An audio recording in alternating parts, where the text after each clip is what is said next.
সেই কবরের জগতের ভিতরে 6টা পয়েন্ট রয়েছে, 6টা পয়েন্টের আলোচনা হবে। কবরের জগতের প্রথম পয়েন্ট হলো রূহ দেখে এবং কথা বলে।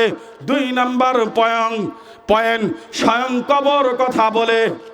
ভালো করে বুঝবেন, প্রথম পয়েন্ট রূহ দেখে এবং কথা বলে।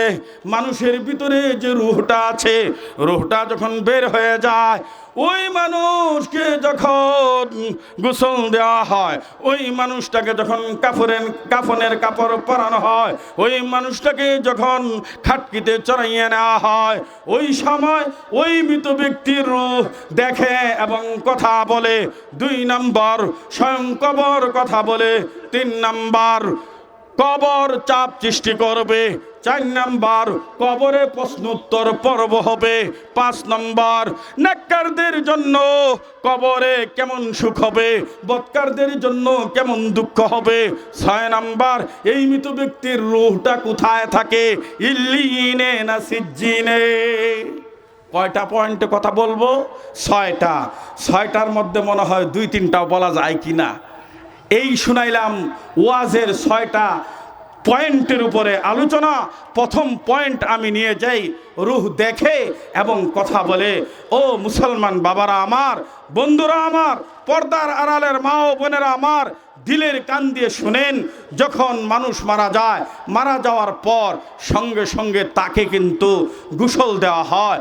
এই গোসলটা যে দিচ্ছে, তার ছেলে দিচ্ছে নাকি তার পিতা দিচ্ছে নাকি তার ভাই দিচ্ছে নাকি তার আত্মীয় স্বজন কে দিচ্ছে, এইটাও ওই মৃত ব্যক্তি দেখে এবং বুঝতে পারে, বলতে পারে। ঠিক কিনা জোরে বলেন।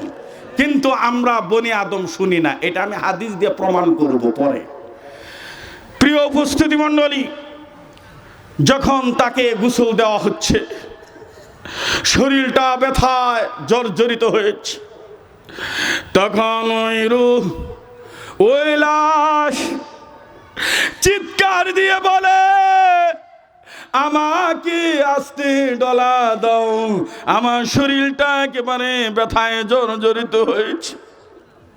শুধু তাই নয়, এই মৃত ব্যক্তিকে যখন কাফন পরাইয়া খাটকিতে উঠানো হয়, আর খাটকিটা যখন তার আত্মীয় স্বজন, নিজের মানুষ ডান কাঁধে করে হেঁটে হেঁটে যখন নিয়ে যাওয়া হচ্ছে, বুখারী শরীফের বর্ণনা, বুখারী শরীফের হাদিস, আল্লাহ নবী, বিশ্ব নবী রাহমাতুল লিল আলামিন বলেন, ইযা ফুদিয়াতিল জানাজাতু ফাহতামালাহার রিজালু আলা আনাকিহিম।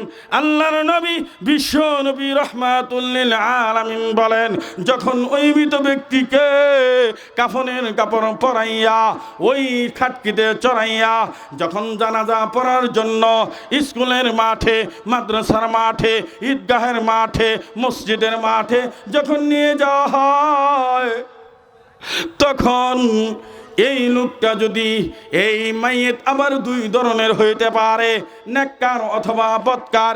এই মাইয়েত, এই মৃত ব্যক্তি যদি ইমানদার আল্লাহওয়ালা হয়, তখন সে কি বলে শুনে রাখেন, ওয়া ইন কানাত সালিহাতান কদ্দিমুনি কদ্দিমুনি।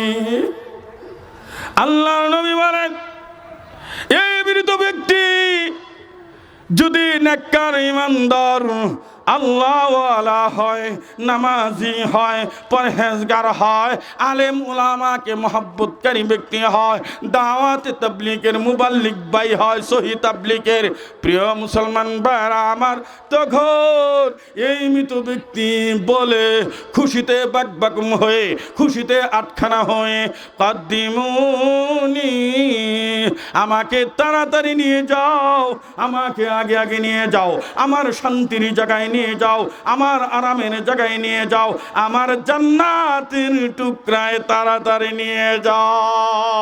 সুবহানাল্লাহ।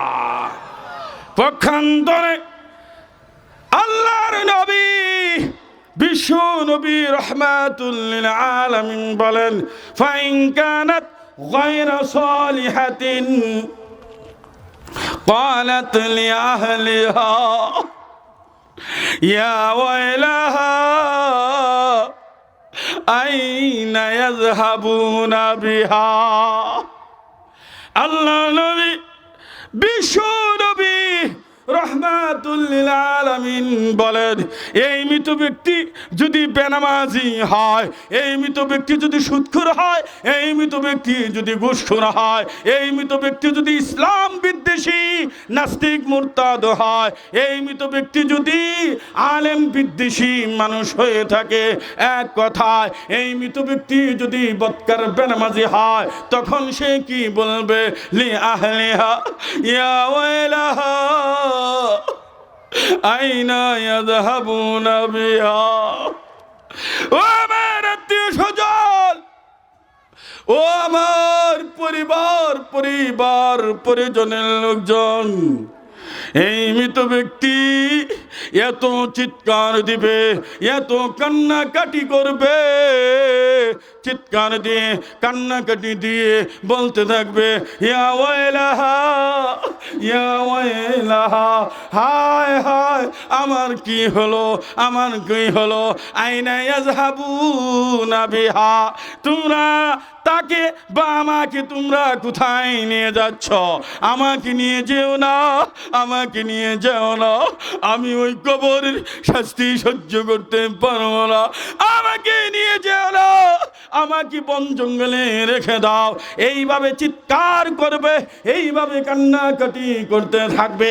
এই হাদিসের শেষাংশে, বুখারী শরীফের এই হাদিসের শেষাংশে আল্লাহর নবী বলেন, ইয়াসমাউ সাওতাহা কুল্লু শাইইন ইল্লাল ইনসান। আল্লাহ নবী বলেন, এই মৃত ব্যক্তির চিৎকার, এই মৃত ব্যক্তির কান্নার আওয়াজ, চিৎকারের আওয়াজ, আহাজারির আওয়াজ, রুনাজারির আওয়াজ তামাম পৃথিবীর কুল্লু শাইইন, তামাম পৃথিবীর সমস্ত কিছু শুনবে, ইল্লাল ইনসান, কিন্তু মানুষেরা এই আওয়াজ শুনে না, শুনতে পায় না, বুঝে না। আল্লাহর নবী বলেন, লাউ সামিআহাল ইনসান লা সায়কা।